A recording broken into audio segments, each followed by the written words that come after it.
My name is Ingrid, and I used to work with the sharks on Wall Street, but now I have a much tougher job. They call me the baby sleep whisperer. I'm Jenny, and this is Greg. We have a 2-year-old son, his name is Charlie. Sleep time is a challenge, and it has been since very early on. You're gonna go to bed with that shirt? Can I put a shirt on you? No. He's very sensitive at night, so he will be up anytime he has the slightest physical discomfort. We'll turn off the light. He's amazing at being awake. He's not great at being asleep. Aw, he's overtired.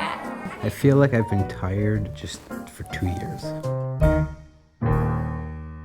So let's start a little bit about Charlie's history. Maybe you'll get a good week or 2 good weeks where he sleeps soundly through the night, and then you have another week or 2 weeks of bad sleep.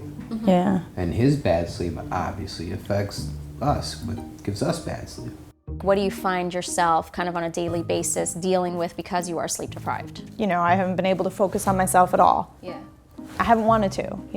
I really think it's perpetuated whatever postpartum that I had, like, without a question. I mean, I tear up just, you ask that question, it's like, it's affected everything.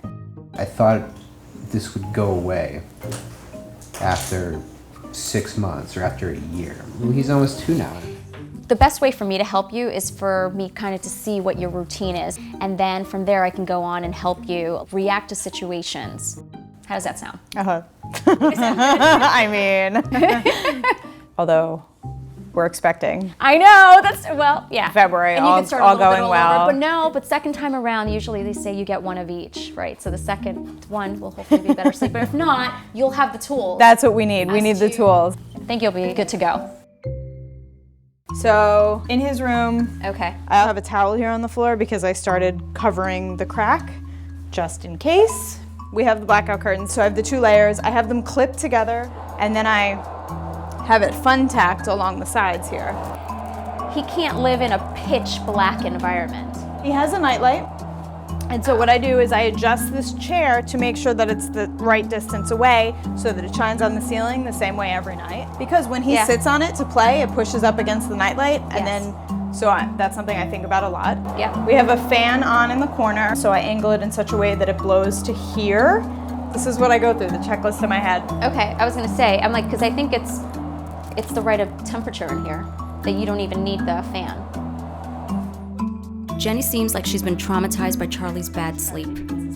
She's reacted by trying to control every detail of his sleep environment. I see this with a lot of parents, and often it's exactly the wrong approach. You're worried about him eating. You're doing so much for him that he's lucky. He's lucky to have great parents, so.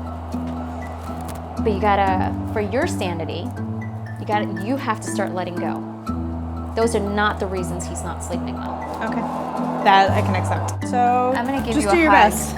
and say you don't have to stress out about this so much. Thank you. Because you're giving yourself I'm sweating right now. He's walking you through it. No. Now it's time to get Charlie to sleep, and that brings us to another problem. His nighttime ritual is way too long. It takes almost an hour, and it's exhausting his parents. Good boy. And besides, it doesn't work. A what?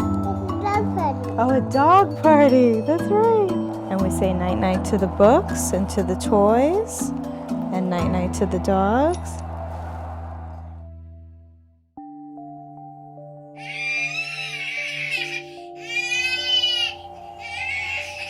What do you think? I just feel like he's going to be up for the next hour. My concern right now Is he going to throw up? Charlie has a history of crying until he vomits. In situations like this, I recommend that children abstain from food and drink for an hour before bedtime. Everything's weird for him right now. Like it's a weird night, it's a different routine. We usually sit and cuddle a little bit And prolong bedtime. Sure. Charlie knows that if he keeps crying, his parents will come into his room and spend more time with him. It's a bad habit we need to break. If I do what you guys have been doing, we'll still end up in exactly the same place where you are. Yeah. So I have to do something different. That makes sense. I have to. or else I wouldn't be doing what I'm here to do. I don't know. I don't know what the answer is right now. I like to give him a couple more minutes. Then one of us should go in and reassure him. Listening to your children cry and doing nothing is one of the toughest decisions a parent can make. But sometimes it's the right decision. And after a few more minutes, Charlie falls asleep. I'm moving around a little bit, but he lay down. I'm sorry. I know it's been a little like of change. Yeah. No, it's okay though. I see the point of the end goal. One of the suggestions I am going to have is try to not engage once lights are off. I feel like he'll be sadder if I'm leaving the room and turning the lights off and it's just like shut down. So if he wakes up and it's dark and he's calling out for you, he's going to expect engagement. But if lights are out and there's no engagement, then him calling for you in the middle of the night, he knows it's going to produce no engagement. See what I'm saying? Yeah, that makes sense. That's where I'm trying to go with this. So ideally, you would not engage him after lights are out. So how do you guys feel about all that? It sounds like a good plan. Okay. Let's see what we can do. It would be great to have a little bit of a different life. The first few weeks are going to be tough, and there will be more tears. But with another baby on the way, these parents need to make Charlie's bedtime routine shorter and more effective. And I always tell parents, sleep training is a lot harder on them than it is on their kids.